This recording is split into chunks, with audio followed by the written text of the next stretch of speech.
세상에는 많은 소리가 있습니다. 우리는 그 소리를 다 들어서는 안 됩니다. 그렇다면 어떤 소리를 들어야 될까요? 우리는 그 소리가 누구의 입에서 어떠한 목적과 의도를 가지고 하는 소리인지를 분별하며 들어야 합니다. 그동안 유다 백성들은 거짓 선지자들로 통하여서 근거 없는 기대감을 들었습니다. 별일 없을 것이다. 걱정하지 말아라. 라고 하면서 무한 긍정의 힘을 불어넣었던 그 거짓 선지자 예언을 들으며 지금까지 지내왔지만 그들의 말과는 달리 유다 백성들은 지금 바벨론 포로가 되어서 매우 힘든 삶을 살고 있습니다. 4절에서 7절 말씀을 보시면 남자들이 해산하는 여인처럼 얼굴이 겁에 질려서 새파랗게 되었다라고 말씀합니다. 남자들이 이렇게 되었다면 여인들과 아이들은 더 심각한 상황에 놓였을 것입니다. 이러한 힘든 상황 가운데 있는 유다 백성들에게는 어떠한 희망도 어떠한 기대도 없었습니다. 두려움과 공포 가운데 있는 유다 백성들에게 하나님께서 예레미야 선지자를 통하여 이렇게 말씀하시기 시작합니다. 우리 3절 말씀은 같이 읽겠습니다. 시작. 여호와의 말씀이니라. 보라, 내가 내 백성 이스라엘과 유다의 포로를 돌아가게 할 날이 오리니 내가 그들을 그 조상들에게 준 땅으로 돌아오게 할 것이니 그들이 그 땅을 차지하리라. 여호와께서 말씀하시니라. 아멘. 오늘 말씀에 보면 지금 바벨론 포로 가운데 있는 유다 백성들이 첫 번째 고국으로 돌아가게 될 것이다. 그리고 두 번째 그 땅을 차지하게 될 것이다 라고 하는 희망의 메시지를 선포하십니다. 그 시간 하나님께서 약속하신 그 70년이 지나면 하나님께서 약속하신 그 땅에 돌아와서 하나님께서 주시는 평화와 평안함 속에 아무런 두려움 없이 살게 될 것이다 라고 하나님께서 말씀하고 계십니다. 이 말씀을 듣는 유다 백성들은 그 마음이 어땠을까요? 좌절했을까요? 실망했을까요? 그렇지 않습니다. 거짓 선지자의 예언을 듣고 그들의 말대로 되지 않아서 이런 두려움 가운데 있었지만 오늘 이 말씀은 누가 하시는 말씀이에요? 여호와 하나님의 말씀입니다. 하나님은 어떠한 분이십니까? 하나님은 거짓이 아니라 진리이신 분입니다. 하나님은 실망이 아니라 우리의 기대와 소망이기 때문에 이 말씀을 들은 유다 백성들은 희망과 기대를 가질 수 있었던 것입니다. 그리고 하나님 또한 말씀합니다. 너희가 지금은 포로 가운데 있지만 지금까지 가장 풍요롭고 강성했던 다윗 왕국 때처럼 다윗 왕 때처럼 너희를 세계 가운데 가장 높게 만들어 주겠다. 그동안 너희를 괴롭혔던 나라들 압제한 나라들을 내가 멸망시켜 주겠다라고 하나님께서 말씀하십니다. 포로 가운데 있는 이 메시지를 들은 유다 백성들 한번 생각해 보세요. 이보다 더 큰 위로가 있겠습니까? 이보다 더 큰 희망은 없을 겁니다. 오늘 말씀해 보면 하나님의 희망의 메시지, 약속의 말씀이 이렇게 끝나는 것처럼 보입니다. 그런데 11절 하반절 말씀을 보면 그러나라고 하는 접속사가 사용됩니다. 그러나라고 하는 단어는 언제 사용합니까? 앞의 내용과 정반대되는 내용이 시작될 때 그러나라고 하는 단어를 사용하게 되는 겁니다. 11절 그러나 이후 한번 같이 읽어보겠습니다. 시작. 그러나 내가 법에 따라 너를 징계할 것이요 결코 무죄한 자로만 여기지는 아니하리라. 아멘. 무엇이라 말씀합니까? 하나님께서 내가 무엇에 따라서 하나님의 법에 따라서 너를 징계하겠다라고 말씀합니다. 한번 생각해 보세요. 좀 전에는 분명히 회복시키실 것이다 라고 말씀하셨는데 11절 말씀을 보면 징계하실 것이다 라고 말씀합니다. 무엇인가 앞뒤가 안 맞는 말씀처럼 보입니다. 그러나 이것은 어떤 의미냐면 하나님께서는요 아무리 사랑하시는 하나님의 자녀요 백성이라도 그들의 죄에 대해서는 눈 감아 주시지 않는 분이심을 우리는 기억해야 됩니다.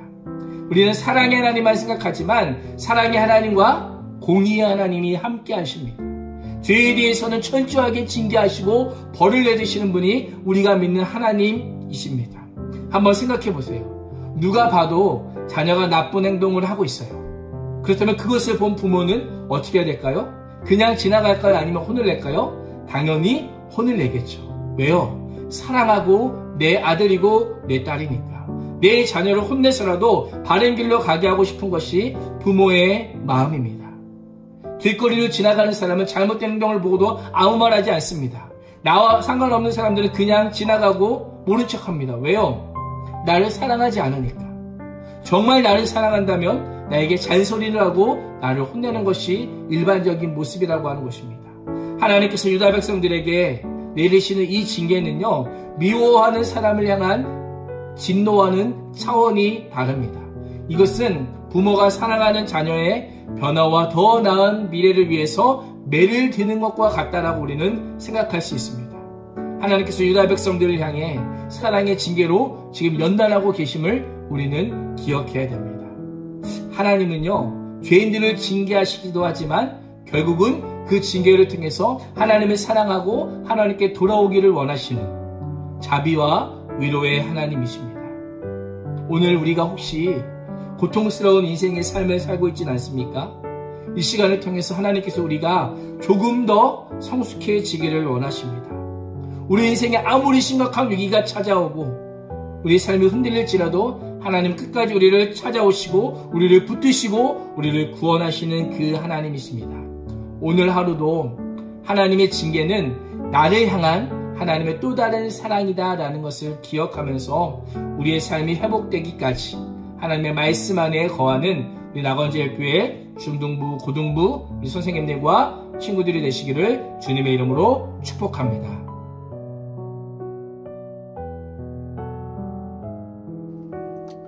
네, 여러분, 우리 적용하기, 생각하게 하는 시간입니다. 오늘 우리 앞에서 말씀을 묵상한 것을 잘 기억하면서 오늘은 생각하기 첫 번째 질문 통해서 우리가 좀 함께 나눠봤으면 좋겠어요. 자, 생각하기 첫 번째 질문, 이런 질문 나와요.